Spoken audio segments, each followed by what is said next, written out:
Assalamualaikum warahmatullahi wabarakatuh. Perkenalkan, nama saya Ryan Abdul Hakim dengan NIM 20.24296. Saya akan mereview salah satu buku yang berjudul Layanan Terpadu Satu Atap, Penetapan Pekerjaan Migran Indonesia, dan saya membeli salah satu bab dari buku tersebut, yaitu mengenai dampak pandemi COVID-19 terhadap penempatan dan perlindungan pekerja migran Indonesia. Coronavirus merupakan keluarga besar virus yang menyebabkan penyakit pada manusia dan hewan. Pada manusia, biasanya menyebabkan penyakit infeksi saluran pernapasan, mulai flu biasa hingga penyakit yang serius, seperti Middle East Respiratory Syndrome, dan sindrom pernapasan akut berat atau bisa disebut Severe Acute Respiratory Syndrome. Coronavirus jenis baru yang ditemukan pada manusia sejak kejadian luar biasa muncul di Wuhan, Cina pada Desember 2019. Kemudian diberi nama Severe Acute Respiratory Syndrome Coronavirus 2 atau SARS-CoV-2 dan menyebabkan penyakit Coronavirus Disease 2019 atau sampai saat ini disebut COVID-19.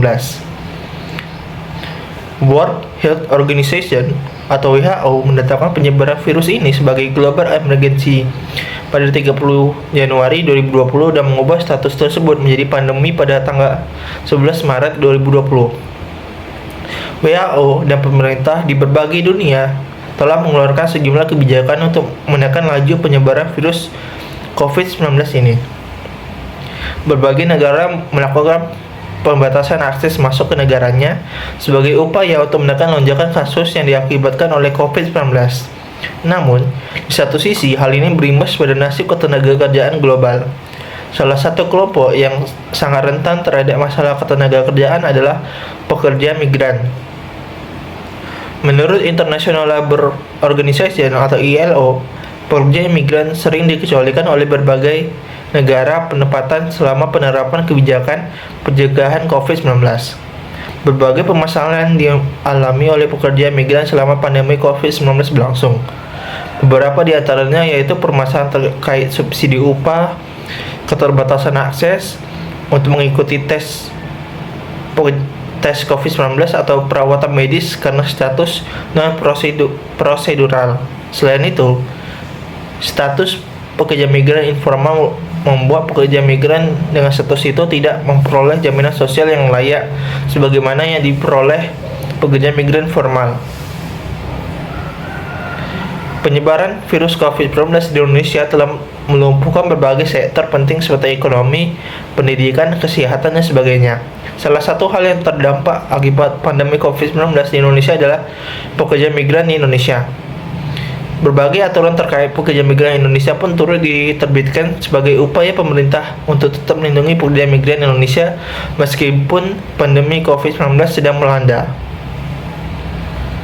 Berikut aturan-aturan pekerja migran Indonesia saat pandemi COVID-19. Salah satunya, yang pertama, Keputusan Menteri Ketenagakerjaan Menaker nomor 151 tahun 2021 tentang penghentian sementara pendapatan pekerja migran Indonesia yang telah dicabut dan digantikan dengan Keputusan Menteri Ketenagakerjaan Menaker nomor 294 tahun 2020 tentang pelaksanaan penempatan PMI pada adaptasi masa kebiasaan baru. Yang kedua, Surat Keputusan Dirjen Bina Penta dan PKK nomor 3/100/PK titik 02.02/1/2021 tentang perubahan kedua atas keputusan Direktur Jenderal Pembinaan Penempatan Tenaga Kerja dan Perluasan Kesempatan Kerja nomor 3/2018/PK.02.02/8/2020 tentang penetapan negara tujuan penempatan tertentu bagi pekerja migran Indonesia pada masa adaptasi kebiasaan baru. Yang ketiga, Surat Keputusan Dirjen nomor 3/1-PK.02/1/2021 tentang penempatan negara tujuan tertentu bagi pekerja migran Indonesia atau PMI pada masa adaptasi kebiasaan baru. Dan yang keempat, Surat Edaran Menteri Ketenagakerjaan nomor M-1-PK.0203-1-2021 tentang proses penempatan pekerja migran Indonesia atau PMI ke Jepang atau Taiwan.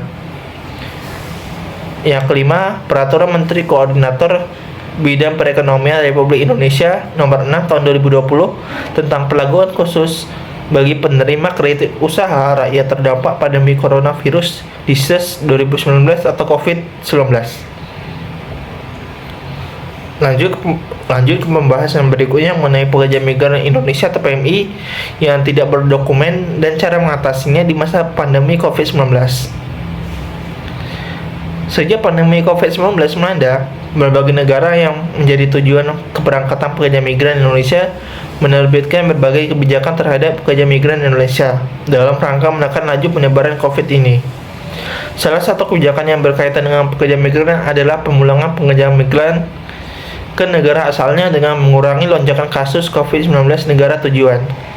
Setidaknya terdapat 49.682 orang pekerja migran Indonesia yang pulang ke negara asalnya Indonesia pada bulan April hingga bulan Mei 2021.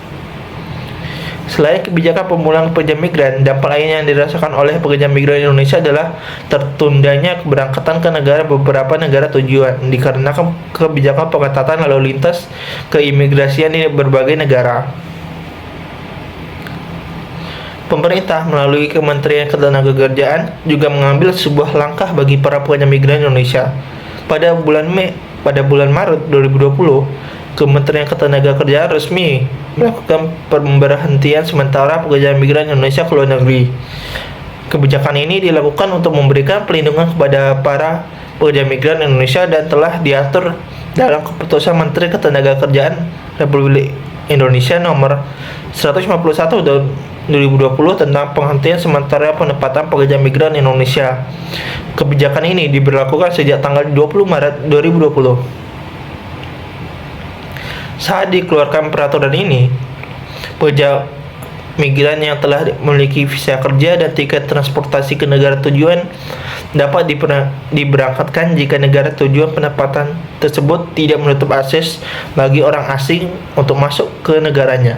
Dalam aturan ini, dijelaskan bahwa penghentian penempatan pelaku bagi PMI yang ditempatkan oleh pelaksana penempatan atau P3MI, adapun PMI yang ditempatkan oleh perusahaan untuk kepentingan perusahaan sendiri, PMI perseorangan serta awak kapal atau niaga perikanan pada kapal berbendera asing.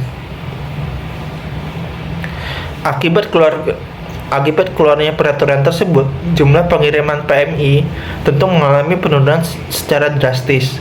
Menurunnya jumlah PMI yang berangkat ke luar negeri tentu saja berdampak pada penurunnya jumlah pendapatan para PMI tersebut sehingga akan mengancam keadaan ekonominya. Dan pada akhirnya Menteri Ketenagakerjaan Ida Fauziah pada akhir Juli 2020 akhirnya memberikan kabar baik dengan membuka kembali penempatan PMI ke luar negeri. Kebijakan ini tertuang dalam Keputusan Menteri Ketenagakerjaan nomor 294 tahun 2020 tentang pelaksanaan penempatan pekerja migran Indonesia pada masa adaptasi kebiasaan baru. Namun, pemerintah juga membatasi negara yang menjadi tujuan penempatan PMI ini. Terdapat 17 negara yang dapat menjadi tujuan penempatan PMI, yaitu Hungaria, Hong Kong, Irak, Kerajaan Arab Saudi, Korea Selatan, Maldives, Nigeria, Persatuan Emirat Arab, Polandia, Qatar, Rusia, Singapura, Swedia, Swiss, Turki, Zambia, dan Zimbabwe. Calon PMI yang akan diberangkatkan ke negara-negara penempatan juga memiliki kriteria tertentu yang telah ditetapkan oleh pemerintah. Beberapa kriteria tersebut yaitu pekerja migran yang ditempatkan oleh pelaksana penempatan, serta pekerja migran yang ditempatkan oleh perusahaan untuk kepentingan perusahaan sendiri, pekerja migran perseorangan, serta awak kapal niaga dan awak kapal perikanan pada kapal berbendera asing. Khusus pada awak kapal niaga dan awak kapal perikanan pada kapal berbendera asing harus ditempatkan oleh perusahaan keagenan awak kapal yang memiliki surat izin usaha perekrutan dan penempatan awak kapal atau disingkat SIUPAK.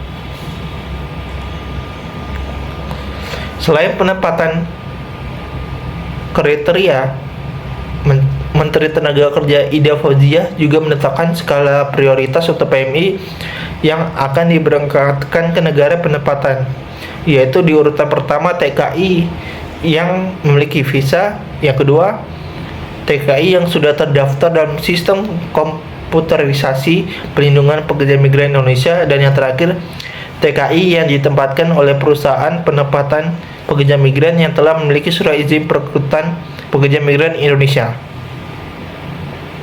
Pandemi COVID-19 yang melanda Indonesia telah melemahkan ketahanan ekonomi masyarakat. Situasi ini dimanfaatkan oleh oknum-oknum tertentu sebagai sebuah peluang untuk meraup keuntungan yang dengan mengirimkan PMI ke negara penempatan secara unprosedural. Oknum yang tidak bertanggung jawab inilah yang membuat seolah tutup mata terhadap resiko yang rentan yang dihadapi oleh calon PMI non prosedural ini, ditambah resiko terpaparnya virus COVID-19. Menyikapi hal ini, pihak BP2MI mengambil tindakan tegas sebagai upaya untuk meminimalisir pengiriman PMI secara non prosedural. Sebelumnya, BP2MI telah membentuk satuan tugas